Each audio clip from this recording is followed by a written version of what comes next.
본문 선고 요한계시록 5장 6절.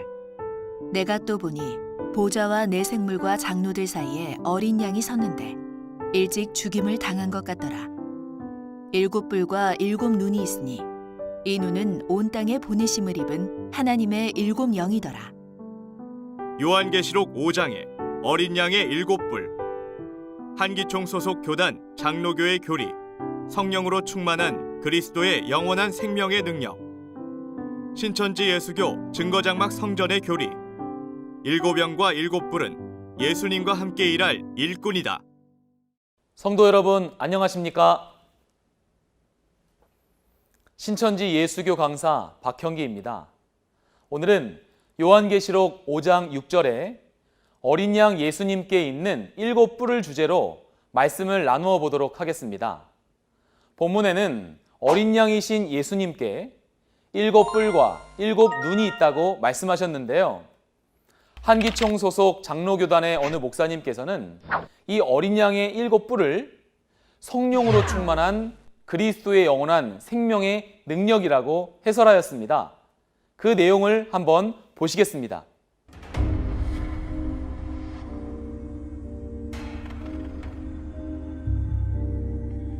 일곱 뿔은 성령으로 충만한 그리스도의 영원한 생명의 능력을 나타내는 것입니다.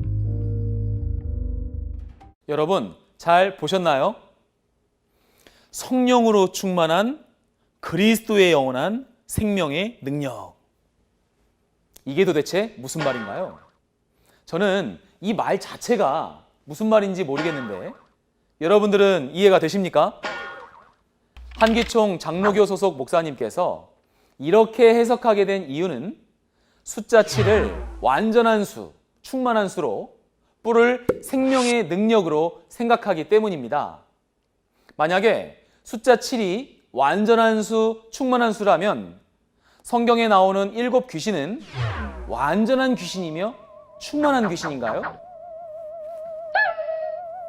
이 말을 들은 귀신도 황당할 것입니다.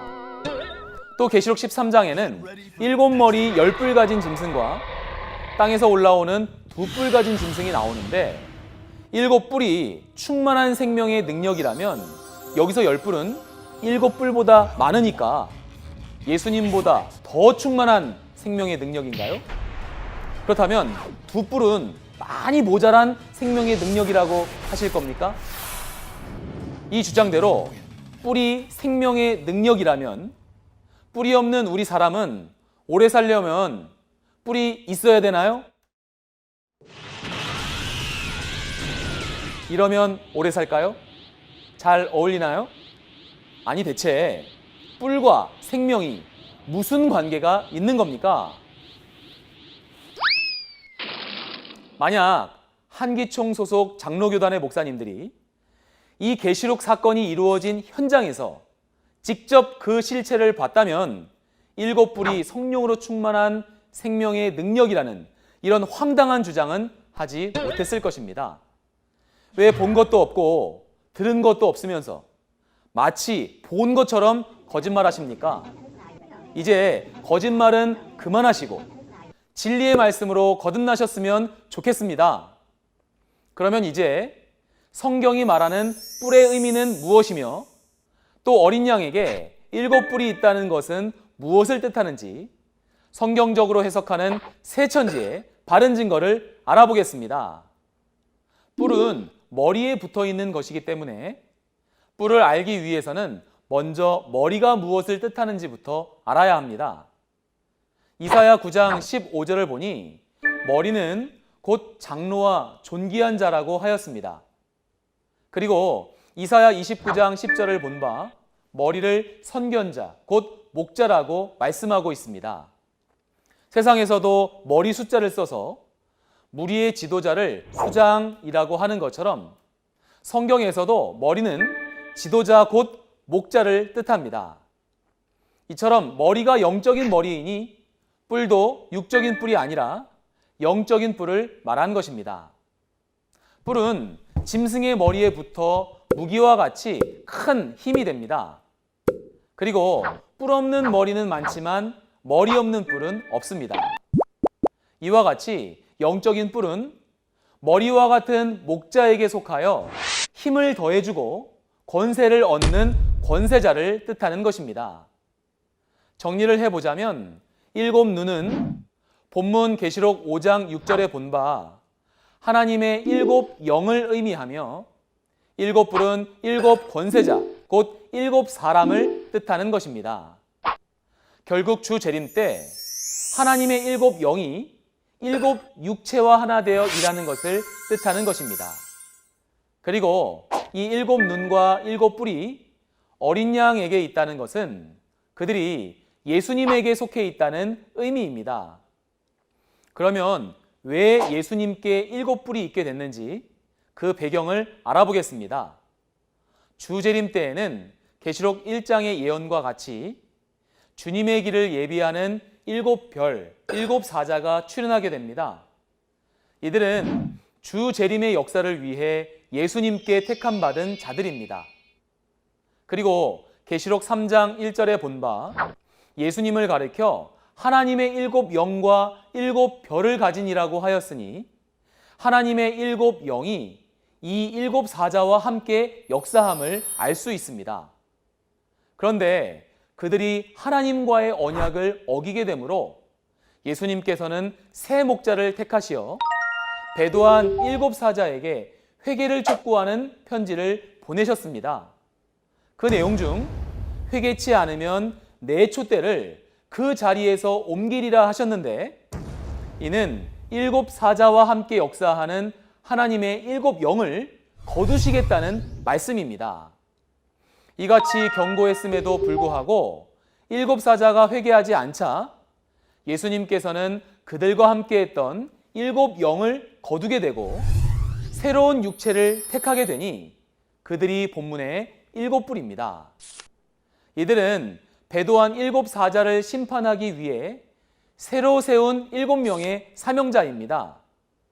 이들은 하나님 보좌 앞에 있는 일곱 영과 하나 되어 어린 양이신 예수님께 속하여 심판의 일을 하며 예수님의 힘과 위엄을 나타내는 사명자이기에 일곱 뿔이라고 비유하신 것입니다.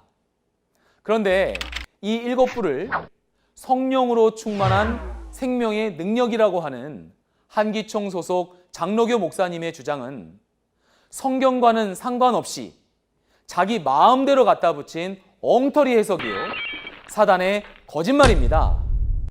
이런 자의적인 거짓말은 마귀의 영이 목사님을 도구 삼아 마귀의 씨를 뿌리고 성도들을 미혹하여 마귀 자식을 만들어 지옥에 보내는 행동입니다. 그런데 성경에는 하나님의 소속의 뿔만 있는 것이 아니라 사단 소속의 뿔도 있습니다. 계시록 13장에 본 바 용에게 권세받은 일곱 머리에도 열 뿔이 있으니 이는 사단의 일곱 거짓 목자에게 속한 10명의 권세자를 말합니다. 이처럼 계시록에는 하나님의 영이 함께하여 일하는 육체도 있고 사단의 영이 함께하여 일하는 육체도 있으니 이들을 각각 뿔이라고 말씀하신 것입니다. 지금까지의 내용을 다시 한번 정리해 보겠습니다.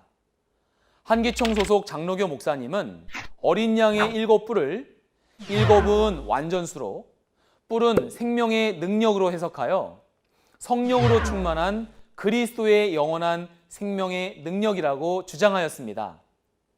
이러한 해석은 마치 아버지가 방에 들어가신다를 아버지 가방에 들어가신다라고 말하는 것과 같이 의미를 모른 채 단어만의 조합으로 해석해 놓은 자의적인 주장입니다. 그러나 성경을 통한 새 천지의 바른 증거를 들어보니 어린 양의 일곱 눈과 일곱 뿔은 예수님과 함께 일할 일꾼, 곧 일곱 영과 그 일곱 영이 함께하는 일곱 권세자를 뜻하는 것이었습니다.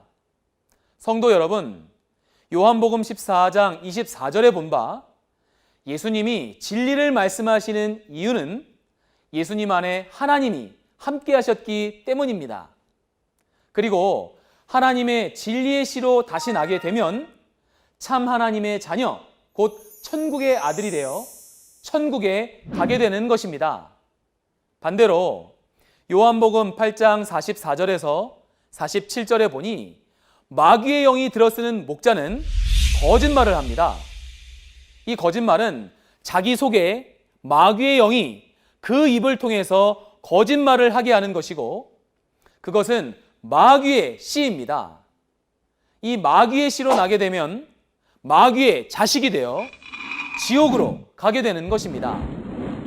진리를 가르쳐야 할 신학교에 성령과 말씀이 없으니 당연히 목자에게도 말씀이 없고, 그 결과 성도들에게도 말씀이 없어 거짓말을 믿고 따르게 되는 것입니다. 한기총 소속 목사님들은 각종 거짓되고 왜곡된 교리와 자신들의 부패한 행위 때문에 그 소속 성도들이 급감하는 것도 알지 못한 채 자의적인 주장을 계속하고 있습니다. 뿐만 아니라 그들 소속 종교 방송국에서도 거짓말 왜곡 방송으로 성도들이 진리를 멀리하게 만들고 성도들의 영혼을 죽이고 있습니다. 하지만 신천지에 약속한 목자는 하나님의 뜻에 따라 보고 들은 대로 인류 최고의 진리를 증거하고 있으니 지구촌의 모든 신앙인들은 거짓말을 좋아하여 거짓말하는 영의 종이 될 것이 아니라 오직 진리만을 증거하는 신천지의 약속한 목자를 만나서 하나님의 진리의 씨로 다시 나고 하나님의 자녀가 되어 천국과 영생의 복을 받으시기를 진심으로 기원합니다. 그리고 한기총 소속 목사님들도 부디 회개하시고 하나님의 말씀으로 거듭나시기를 간절히 바랍니다. 끝까지 경청해 주셔서 감사합니다.